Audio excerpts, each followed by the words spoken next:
Begin dit jaar stroepten troch het minnewaard patten van Friesland onder. Het wetterschip zou bij de bestrijding van de wetteroerlijst stekken vallen laten ha.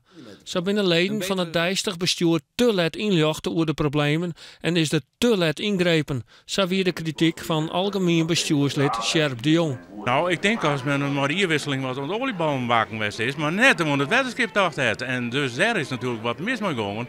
En toen is het de knop omdraaid en het gemalen omzetten en oren vooruit en toen weer over en toen weer uit en zulke dingen al hier. En dat men net in je lijn lusten had.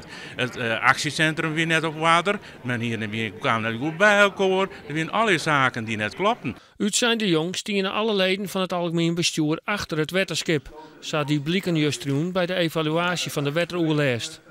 Wel valt er nog een soort te leren van zulke periodes met extreem waar, vindt ek de Diegraaf. In de toekomst moeten we misschien nog eens nadenken of we de boezempeil niet nog minder hoog moeten laten komen. Of we nog lager onder het peil moeten malen. Dus normaal is het nu 52 centimeter, min 52. We gaan zelfs tot min 54. Dan staat al 2 centimeter lager. Maar misschien moeten we nog wel iets lager gaan zitten om nog meer berging op die boezem te creëren als dit eraan komt.